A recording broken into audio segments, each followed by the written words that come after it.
Hello, this is Sincere coming to you again from Wilson County, and this will be a reading from the Upanishads. The English translation of the Upanishad is titled The Faces of God.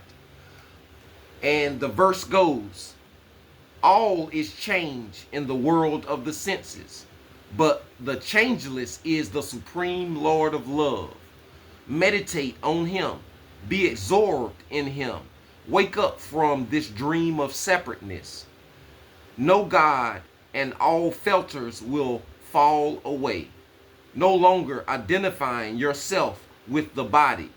Go beyond birth and death. All your desires will be fulfilled in him, who is the one without a second.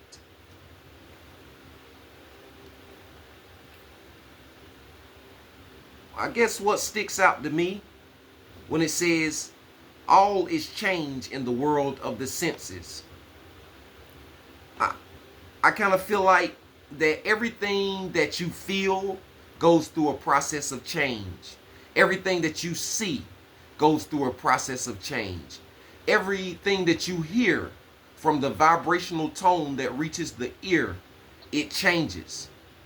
So I can understand that we behold birth, death, old age, and suffering through these senses continually. And we begin to identify with this process when we are not self-realized or had the privilege of having the taste of the supreme, the changeless. What do you think, Empyrean?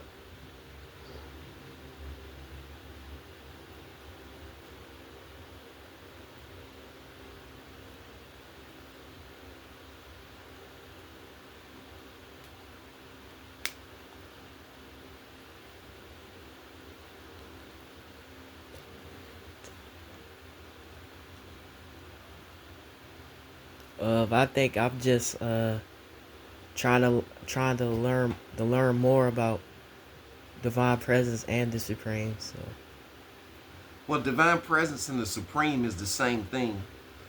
Uh, they just, two different names to express the same idea or reality. You understand? Um, and when it speak of the senses, you know, that's basically what the tools we use to navigate through this life in this low energy like existence. You have to see. It helps to keep you from danger. You have to be able to hear, feel, not just with your skin, but there's a energy radiating from your body that's a field that you can become aware of or sensitive to, that helps you make out uh, your environment. Scientists call it proprioception. Some esoteric people may call it a clairsentient.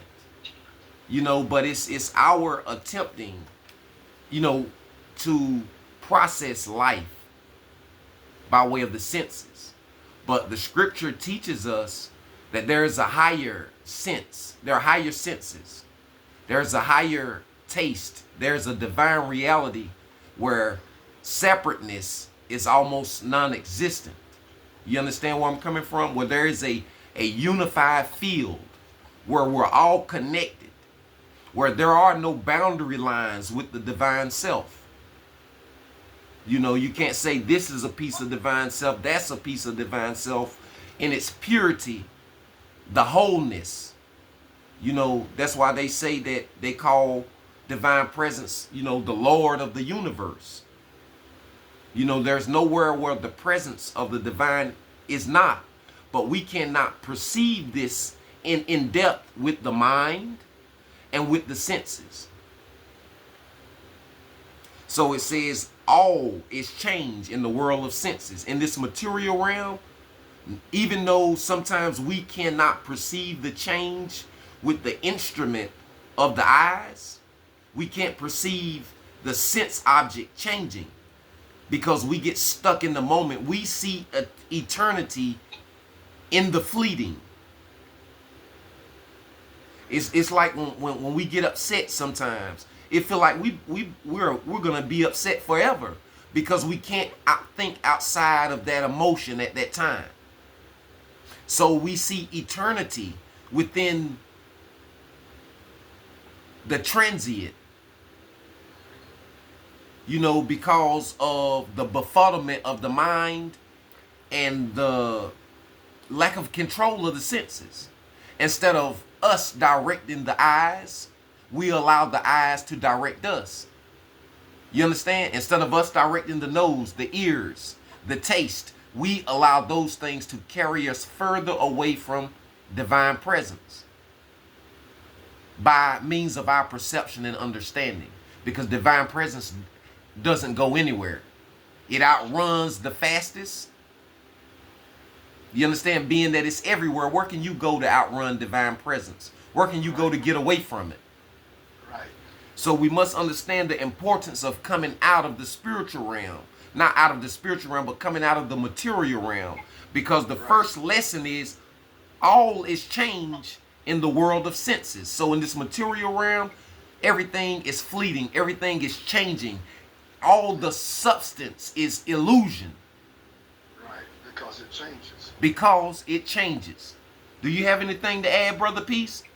Well, you covered most of all the ground there. At the beginning of it is that we're not the material body. We're not of the world of change. And divine presence is one thing, that so-called thing, that we say is always here. We cannot deny it. We can say neti about all this fleeting stuff, this change. We say it does not exist because it's here for a brief period of time. It has birth, it has growth, it has old age, it has disease, and it has death. It could be a tree, or a human being, a horse, or grass, or whatever. It's fleeting. It's fleeting. A very short period of time is here. But there's the seed earth, the no earth of that field of activity. That field of activity is fleeting. It's changing as you elaborated on. But there's the witness of the field of activity. There's that ground of being, that changelessness, which is always here. We say eti. It's beyond all duality, beyond coming and going, anything duality. It is oneness, the unity in all the diversity. That change is going on in the field of in the diversity, all the different diverse natures of things, these things. But the unity within the diversity doesn't change at all. And this unity in the diversity we call divine presence. So you cover just all the bases as I can remember. So you might comment a little bit more, and I can comment a little bit more on what we're saying. That to cover what we were talking about in that first verse that we started the day off with. Okay, and it also says, the second verse, which I'll leave with this, it says, no God and all filters will fall away. No longer identifying yourself with the body.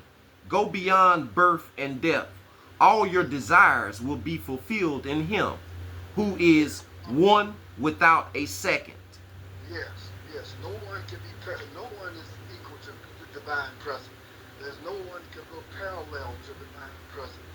Divine presence is one without a second. It doesn't have any helpmates, any wholesalers, any of that stuff. That's what we say borrowing young.